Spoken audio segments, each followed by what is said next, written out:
Hi everyone, I'm Tina and this is Dina, our in-house wellness coach, and I'm a functional medicine practitioner and nutritionist. And we're here today to talk to you about our immune system. This has been a very hot topic, especially in recent months, and we want to basically give you some tools that you can be using right now when you're at home to make your immune system more robust and more resilient. In other words, when it does come in contact with any kind of virus or bacteria or whatever's out in the environment, your immune system is able to handle it based on what you're able to do at home. So we can start the discussion and you guys can let us know in the comments below how you like it. Very good. One very important factor in this conversation is stress, and I think a lot of people are omitting this as a factor.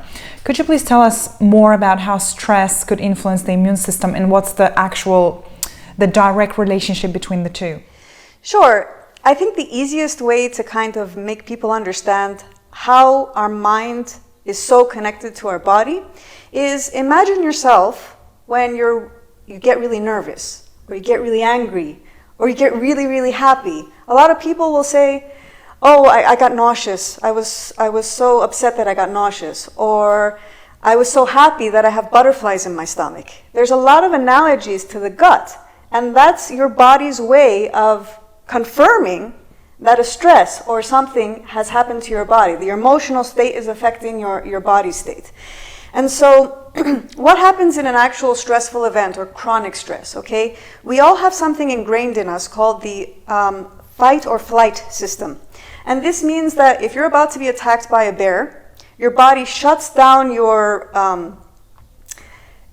processes that you don't need during that time. For example, your digestion, you don't need it, right? You don't need to be digesting food when you're about to run for your life, right? Or reproduction. Right.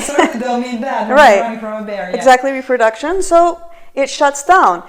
And so our body kind of understands emotional stress the same way it understands physical stress. So if you're chronically under a stressful situation, guess what? You're not digesting properly, your hormones get all screwed up, and all kinds of inflammation and problems can occur. And this is why stress is such a big component of the immune system. You really need to a lot of people go to the doctor and they'll say, oh, I have chronic headaches, I have muscle aches, I'm not feeling too good, I feel unhappy, I have anxiety. And the doctor will say, well, there's nothing wrong with you, it's stress. And although that's a right diagnosis, it shouldn't be like thrown aside like, oh, it's just stress. There's stuff that you can be doing to really decrease your stress levels and therefore boost your immunity. Fantastic. And I think when we're talking about stress, we need to mention that we're not only talking about emotional stress, but there is also other types of stress. Like, for example, toxicity is a stress, incorrect food combining is a stress for the body, wrong diet is a stress for the body, bacterial, virus, and any other infections are stress for the body. So we need to also kind of mention that mental, emotional, and real physical stress. And we also can differentiate between the two and deal with those. Yeah, those are great points. And this is what we're constantly talking about in functional medicine, looking at the root cause of an overall problem. So if someone's stressed out, a lot of people come to me and say, I feel stressed, I feel anxious, and I don't even know why. My life is good, you know? And then we discover that they have parasites.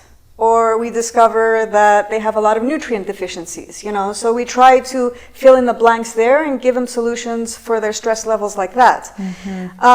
And so it's very important that you mention those things because I think people don't really necessarily consider those things stress. Absolutely. A lot of people just come and say, but I don't feel stressed, I feel fine. And then we find out there's actually lots of things going on that could be attributing to this stress. Yeah? Exactly. For the body feeling the actual stress, physical stress. So what are the top three things that we can do at home to help ourselves, our bodies, to cope with stress? Any forms of stress? Yes.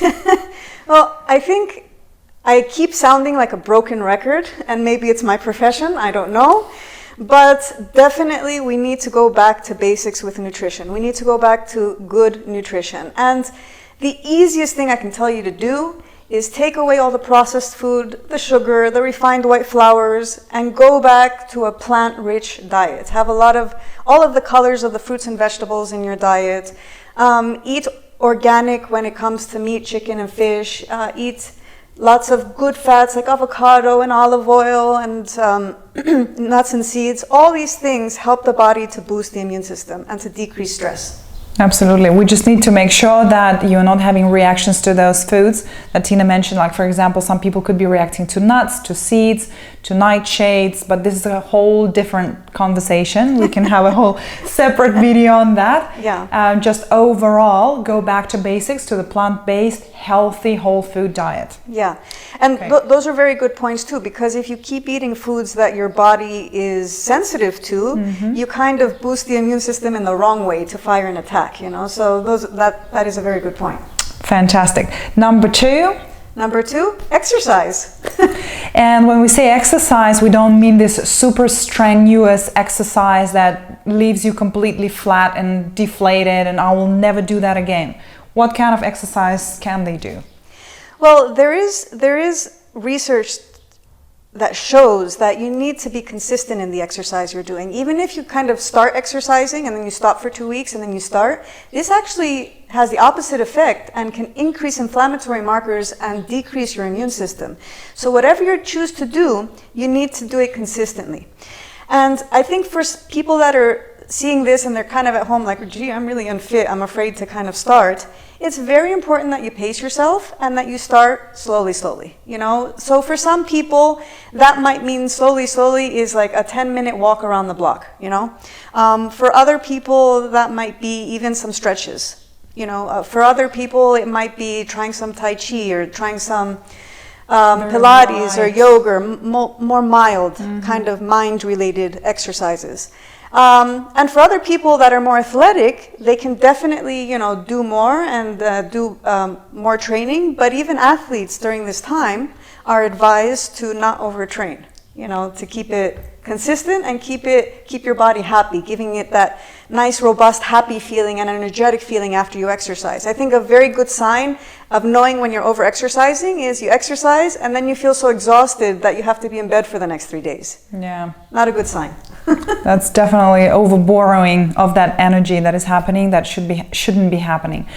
We have been posting and we will be posting even more exercise videos that our followers can do at home or maybe in the yard, and that could be also a very nice beginning intro into the exercise world. For sure. What about meditative techniques or maybe breathing techniques? Could that bring down the stress? For sure. I think people underestimate the power of breathing. A lot of people, when we're stressed out, we're breathing up until here. We're doing very shallow breaths. Like you almost feel like you're suffocating when you're stressed out. And that's why a lot of people have panic attacks too, right? Because they're not hyperventilating. Yeah, exactly. So I think that taking the time to learn how to breathe is very important. And you know what? When you're focusing on your breath, it is physically impossible to think anything. Try it. Try it at home. Breathe. Take a deep breath in. Deep breath out. In that moment, it's physically impossible to think anything, and it kind of reboots and resets and realigns your nervous system and decreases that stress response. Fantastic that you mentioned about these panic attacks or anxiety and breathing techniques. There is a very good technique called Buteyko Method, and this has been very helpful for people with anxiety and for people feeling something's wrong, maybe stressed, maybe I'm beginning to hyperventilate, and that specific method has shown to give a lot of benefits to those people. So I suggest you check that out and maybe try. It could be really great for you. Yeah, that's a really good point, and that's something that people should be checking out to do. And just breathe, right? Just breathe. Yeah. Just breathe. I mean, there's so many little things. Being grateful every day for being alive. Having a positive attitude. All these things boost the immune system. Building community boosts the immune system. So even though, in all the world we may be apart right now, making those connections every single day with people we love and care about and being supportive boost the immune system. Let's talk more about this positive attitude, because a lot of people have been feeling a bit down lately. So what can they do to really feel this positivity when there is no positivity? I think one simple thing that they can do is get out in the sun. Yeah, I like that suggestion. You know, vitamin D is very underestimated. Getting out in the sun really improves your mood. Science has shown this over and over again. So it's 10 minutes a day. It's recommended that you get in the sun long enough without sunscreen that your skin becomes a little pink. Not burnt, but a little pink. That means you've gotten enough vitamin D for the day. Okay? And so that's the first thing when it comes to mood and being positive. I think also being positive is do stuff you enjoy. You know, just do stuff. Read a book. I'm a singer. I love to sing. You know, like I'll sing with my kids. We put videos on and we dance around the house like little children. You know, connect with your inner child. You know, all these things help you to be happier and be more satisfied in terms of decreasing your stress levels and having a good quality of life. I couldn't agree more. In this world that seems to be so disconnected at the moment, it's very important to get connected not only to other people, but also to you, to yourself, to what you like, to what you enjoy, rediscover that again and get that positivity out of it. So I think that's a fantastic point. Thank you, Tina. Awesome. Thank you, Dina. And thank you guys for listening. If you have any comments or questions, feel free to post them in the comments below. See you in other videos. Bye. Bye.